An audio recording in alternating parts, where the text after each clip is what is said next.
वृश्चिक लगन में हम अस्त ग्रहों के बारे में बात करेंगे और सबसे पहले देखेंगे प्रथम भाव के लिए। प्रथम भाव में मान लो आपका कोई भी ग्रह यहाँ है और अस्त है सूर्य से, तो आप ये वीडियो देख सकते हैं। यहाँ पे हमने सूर्य को पहले ही भाव में लिया है और आपका जो अस्त ग्रह है वो भी आपके लगन में ही होना चाहिए। भले ही आपका सूर्य हो सकता है 12वें भाव में स्थित हो या लगन में हो या सेकंड हाउस में। सबसे पहले यहाँ हम एक एक ग्रह को लेंगे और देखेंगे कि इनके अस्त हो जाने से आपको किस प्रकार का प्रभाव दिखेगा। आप सूर्य की प्लेसमेंट यहाँ देख पा रहे हैं। सूर्य आपके चार्ट में 10th लॉर्ड है और 10th लॉर्ड होकर सूर्य हो सकता है आपके 12th में है, चाहे लगन में है, चाहे आपके सेकंड हाउस में है। बट अगर मान लो बृहस्पति को अगर हम यहाँ लेते हैं अस्त ग्रह के तौर पे और ये मान लेते हैं कि बृहस्पति आपके लगन में बैठे हैं और अस्त हैं, तो इस केस में बृहस्पति आपके चार्ट में देखा जाए तो आपके दूसरे घर के तो स्वामी बनते ही हैं, वो आपके पंचम के भी स्वामी हैं। बृहस्पति मान लो आपके लगन में अस्त हो जाते हैं तो आपको ज्ञान बहुत ज्यादा होगा, आप में योग्यता बहुत ज्यादा होगी, फैमिली की जिम्मेदारियां आप काफी अच्छे से हैंडल कर लेंगे और आपका मान सम्मान बहुत ज्यादा होगा। इस केस में हो सकता है कि आप किसी बहुत बड़े सरकारी पद पे भी हो, लेकिन ये जो स्थिति है वो आध्यात्म की तरफ भी बहुत ज्यादा संकेत करती है, क्योंकि 8 नंबर जो साइन है वो अकल्ट को दिखाता है कहीं ना कहीं, या रिसर्च वगैरह को दिखाता है। तो आप बहुत ही हाईली एजुकेटेड तो हो ही सकते हैं। अब यहाँ बृहस्पति अस्त हो रहे हैं तो सूर्य की एनर्जी बृहस्पति को मिल रही है और बृहस्पति खुद में भी यहाँ पे एनर्जी वाले हैं, यानी खुद की भी उनकी एग्जिस्टेंस है और उनकी क्षमता भी है खुद की। इसलिए सूर्य से अगर बृहस्पति को इस तरीके से अस्त किया जाए या सूर्य से बृहस्पति को इस तरीके से अगर एनर्जी मिल जाए तो बृहस्पति से रिलेटेड चीजें हासिल करना आपके लिए काफी ज्यादा आसान हो जाएगा। तो आपके लिए कुछ भी नया सीखना, पढ़ना, लिखना काफी आसान होगा। आप हो सकता है किसी बहुत बड़ी यूनिवर्सिटी में कोई अच्छे प्रोफेसर बन सकते हैं, या हमेशा आपको एक अच्छे लीडर के तौर पे देखा जा सकता है, एक बहुत ही बड़े आध्यात्मिक नेता के तौर पे देखा जा सकता है। उसी तरीके से आपको आर्थिक रूप से बहुत अच्छा नॉलेज होगा, जैसे फाइनेंस रिलेटेड मैटर्स में या अन्य मैटर्स में भी। बृहस्पति यहाँ आपके सेकंड लॉर्ड है, तो अब आप किसी को भी एडवाइस वगैरह देंगे या किसी से भी अपनी बात को मनवाएंगे तो वो आपके लिए इजी होगा और अपनी फैमिली के प्रति आप बहुत ही ज्यादा डेडिकेटेड होंगे। अब मूल त्रिकोण साइन जो है बृहस्पति का वो आपके सेकंड हाउस में पड़ता है, इसलिए सबसे ज्यादा फोकस आपको सेकंड हाउस की तरफ देना चाहिए। ऐसा जो व्यक्ति होगा वो लगभग हर प्रकार की परिस्थिति में अपने आप को बहुत ही अच्छे से कहीं ना कहीं एडजस्ट कर लेगा और बृहस्पति के अस्त हो जाने से लगभग हर मुसीबत या हर समस्या का समाधान आप अकेले ही खोजने में सक्षम होंगे। बृहस्पति के अस्त हो जाने से आपको किसी दूसरे व्यक्ति की सलाह की आवश्यकता नहीं पड़ेगी, भले ही कभी कभी आपके रिश्तों में इसको लेकर कुछ प्रॉब्लम्स भी आए, जैसे आप किसी की सुनना पसंद नहीं करेंगे, आप फैमिली में देखा जाए तो काफी डोमिनेटिंग भी हो सकते हैं, या आप खुद पर ही ज्यादा सेंटर्ड रहेंगे। बृहस्पति अब पंचम के भी स्वामी, पंचम के स्वामी होने की वजह से इस बात की संभावना को बृहस्पति बढ़ा देते हैं कि आपके लिए निर्णय लेना भी बहुत ज्यादा आसान होगा, कहीं ना कहीं सोचना समझना आसान होगा और संतान के साथ आपका विशेष लगाव होगा। संतान हो सकता है आपके लिए बहुत ही लकी साबित हो सकती है। तो एक बहुत ही एजुकेटेड व्यक्ति की छवि आपकी होगी या एक बहुत अच्छे लीडर की छवि आपकी हो सकती है। अब बृहस्पति यहाँ अगर अस्त हो जाते हैं तो फिर वो आपके अन्य भाव जैसे 5वां भाव, 7वां और 9वां भाव इन पर भी दृष्टि डालेंगे, तो वो उन भावों के रिजल्ट्स को भी काफी ज्यादा प्रभावित करेंगे। तो इस तरीके से आपको देखना चाहिए बृहस्पति के अस्त हो जाने से। अब हम यहाँ लेते हैं शनि को। मान लीजिए यहाँ शनि आपके अस्त होते हैं, आपके लगन में बैठे हैं शनि और अस्त हो जाएं, तो एक तो आप में उतना ज्यादा आलस्य नहीं रहेगा, ये आपके कैरियर के लिए बहुत ज्यादा अच्छा हो जाएगा। भले ही आपकी पर्सनैलिटी में दोनों ही प्रकार के गुण होंगे, लेकिन यहाँ सूर्य ज्यादा हावी हो गए शनि के अस्त होने से, और सूर्य की जो एनर्जी है उसका प्रभाव आपके ऊपर ज्यादा रहेगा, तो ये कैरियर के लिए और नेम फेम के लिए बहुत ज्यादा अच्छा माना जाएगा। आप काफी ज्यादा हार्ड वर्किंग होंगे, जितना भी आप हार्ड वर्क करेंगे वो आपके काम आएगा। आपके जीवन में आपकी यात्राएं बहुत ज्यादा हो सकती हैं, आपका कम्युनिकेशन बहुत ज्यादा हो सकता है, या बहुत ही इफेक्टिव आप व्यक्ति हो सकते हैं पर्सनैलिटी के हिसाब से।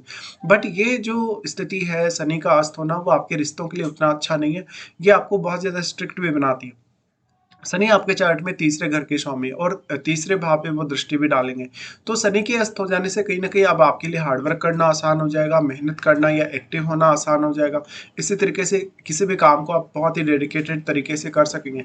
तो यहाँ अब शनि के अस्त हो जाने से सूर्य का पावर बढ़ जाएगा और सूर्य आपको काफी ज्यादा हेल्प करेंगे, और सूर्य वैसे भी दसम भाव के स्वामी बनते हैं, तो दसम भाव के स्वामी होने की वजह से अब आपको लीडरशिप के अच्छे गुण मिलेंगे। साथ साथ में आप दूसरे लोगों को बहुत ज्यादा इंस्पायर करने वाले हो सकते हैं और आप काफ़ी न्यायप्रिय व्यक्ति होंगे, बहुत ही अच्छी पर्सनैलिटी वाले व्यक्ति होंगे।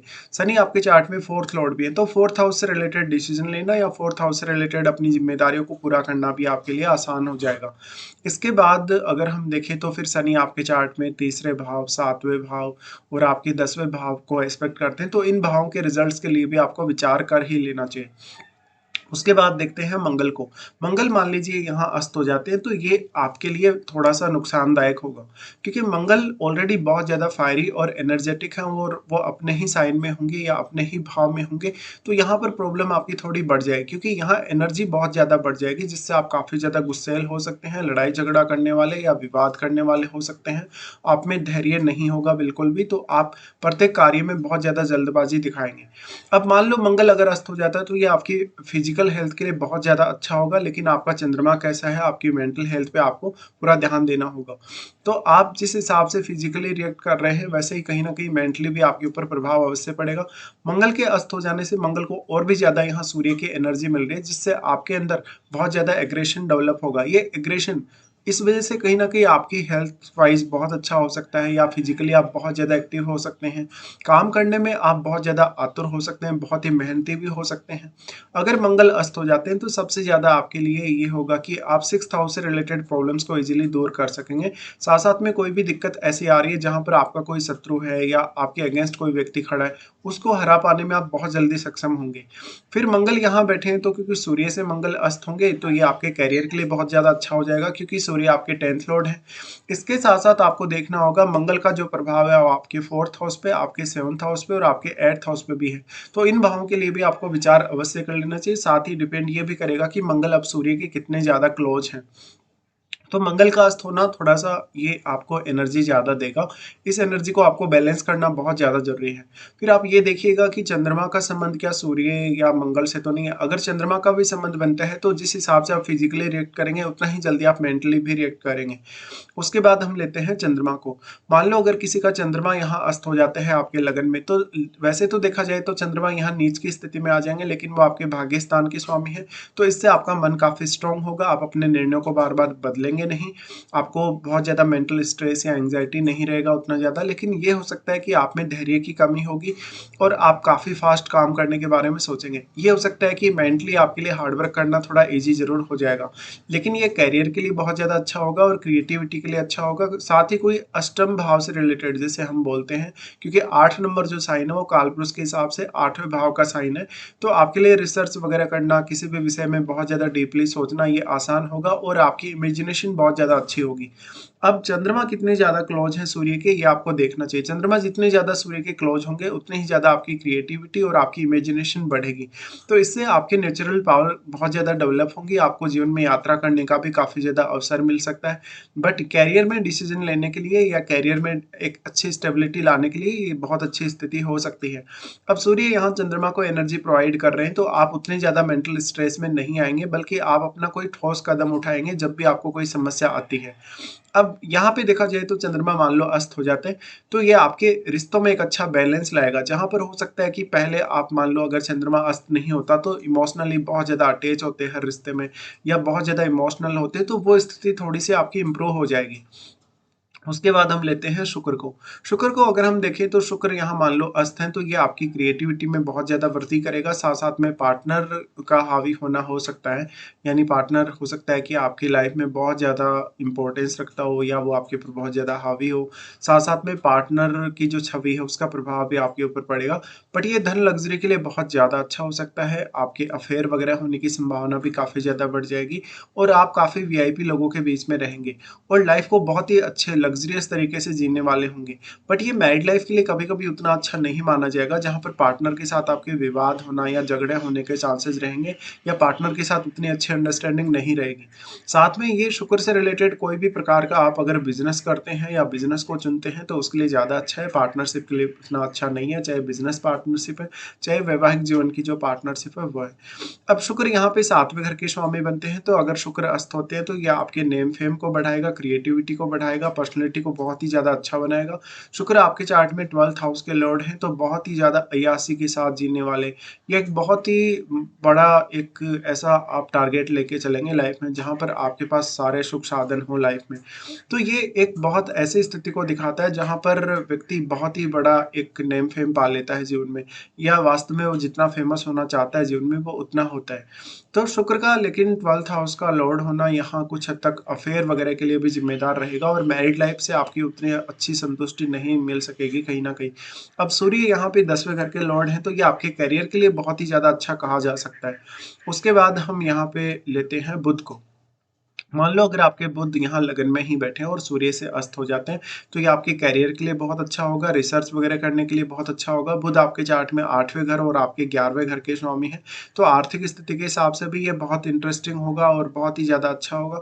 दूसरी तरफ अष्टम भाव से आपको गेन होने की संभावनाएं बढ़ जाती हैं, साथ ही आप काफ़ी ज़्यादा अच्छे होंगे कम्युनिकेशन में और पर्सनैलिटी वाइज भी। लेकिन बुध आपको बहुत अच्छी सोचने समझने और निर्णय लेने की क्षमता भी देगा। तो ऐसे में आप में बहुत ज़्यादा गुण डेवलप होंगे और आप काफ़ी मल्टीटास्किंग व्यक्ति होंगे। मंगल से रिप्रेजेंट होने के कारण आप में और भी ज़्यादा एनर्जी है ऑलरेडी। तो यहाँ पे आप काफ़ी फास्ट रिएक्ट करेंगे, किसी भी बात पर आप बहुत जल्दी अपनी प्रतिक्रिया देने के बारे में सोचेंगे। बट बुध आपका बहुत अच्छा इंटेलिजेंस भी सामने लाएगा। अब ये बुध अगर अस्त है तो निश्चित तौर पे सूर्य उसको पावर प्रदान कर रहे हैं, और सूर्य अगर बुध को पावर प्रदान कर रहे हैं तो और भी ज़्यादा आपको मल्टीटास्किंग बना देता है, जिससे आपके करियर के लिए तो अच्छा होगा ही होगा। आपको कोई बहुत बड़ा पब्लिक स्पीकर भी ये स्थिति बना सकती है। साथ ही साथ आपको पढ़ने लिखने में ये बहुत हेल्प करेगा, साथ ही साथ आपको बोलने में या कम्युनिकेशन वगैरह में भी काफ़ी हेल्प करेगा। तो मोस्टली यहाँ बुध के जो रिजल्ट होंगे ज़्यादातर केस में तो अच्छे ही होंगे। बस ये है कि कभी कभी अपने पार्टनर के साथ कुछ बातों पर मतभेद हो तो तर्क वितर्क की बहुत ज़्यादा संभावना रहेगी। तो इस तरीके से आपको देखना होगा जब भी आपका इनमें से कोई भी ग्रह अस्त होगा आपके लगन में।